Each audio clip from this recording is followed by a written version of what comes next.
vocês todos, de uma maneira geral, né? Eu digo uma maneira geral, no sentido bem positivo, dizer assim, poxa, Vitor, na boa, meu irmão, por que só o movimento de Jesus deu certo e todos os outros não? Em muitos casos, essa pergunta já está implícito o seguinte, pô, dobra teu joelho, parceiro, bota o teu joelho no chão, na terra, pede perdão, porque se deu certo, porque Jesus é Deus, cara. Porque isso é que fez o negócio dar certo. Pensa nisso, historiador. Pensa nisso, Chevito.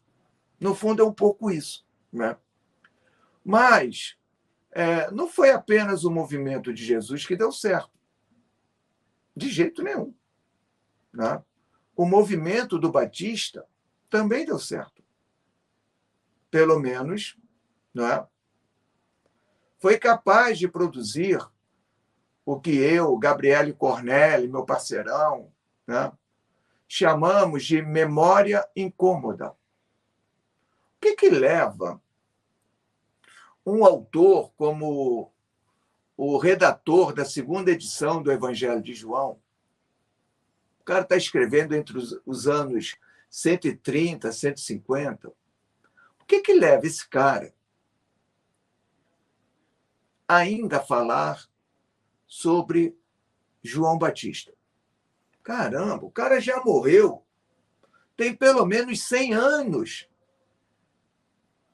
Por que o cara ainda está falando do Batista? O que leva um autor de Atos a falar sobre pessoa? Meu amigo, você já foi batizado? Hã? Sim, só por água. João só batizava por água. Espera aí, tu vai ser batizado por fogo, porra. Cara, o que leva autores tão distantes do acontecimento estarem falando daquele acontecimento, daquele indivíduo? Porque existe uma memória incômoda. Uma memória incômoda. O que é memória incômoda? Os discípulos, dos discípulos, dos discípulos, dos discípulos de João estão vivos. E estão do lado de fora da igreja que você congrega, da igreja que você vai à missa, dizendo: estão equivocados, hein? O Batista era maior do que Jesus. Porque o Batista batizou Jesus. O Batista retirou os pecados de Jesus. O Batista fez de Jesus seu discípulo.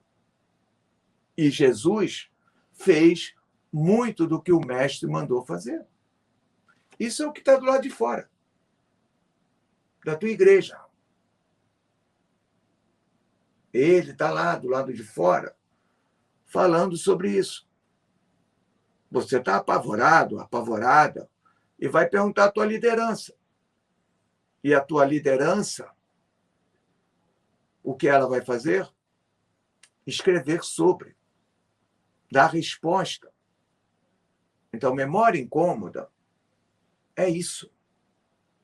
João morre, vamos ser generosos com João, por volta do ano 30. João está escrevendo na redação final, o redator final de João está ali escrevendo por volta do ano 130. 100 anos depois. Porra, o negócio já era para ter sido esquecido. Não, não é esquecido. Porque alguém do lado de fora da comunidade não deixa esquecer. Pô. Então, quando eu fico falando com vocês, não peguem os textos antigos e tragam para 2021. Porque ao atualizarem essas leituras, vocês estão fazendo teologia. Beleza, ótimo. Que façam, se são teólogos, se gostam de teologia. Mas se querem entender o contexto do texto, não é trazendo para o século XXI. Ao contrário, o exercício é levarmos o texto até o contexto original dele. Então, é a gente entender Marcos no contexto do texto. É entender Mateus, Lucas, João, no contexto do texto. Esse é o exercício. Então, essa memória incômoda vai fazer a gente se lembrar o quê? E olha que tristeza. Vocês ficam putos quando eu falo isso. Os textos neotestamentários não foram escritos para nós. Não foram. Eles estavam respondendo questões do seu próprio tempo e do seu próprio espaço. Lutas entre diferentes grupos religiosos, ataque e defesa. Veja, nunca esqueçam o que é um evangelho. Um evangelho é um gênero literário. O evangelho tem por base dizer, deixa eu ver o nome aqui, está aqui a Dani. Dani, você tem 5 minutinhos?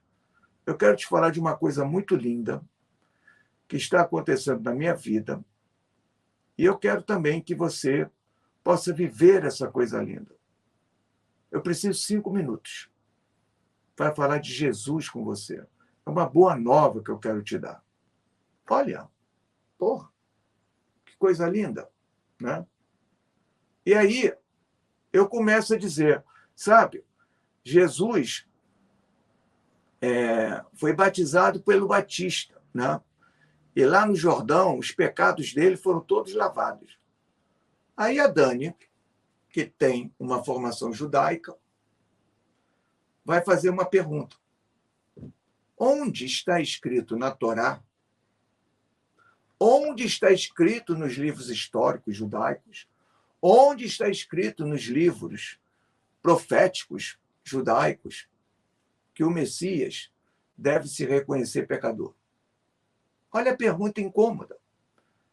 Marcos começa o evangelho dele falando isso. Você acha que Marcos está escrevendo para mim?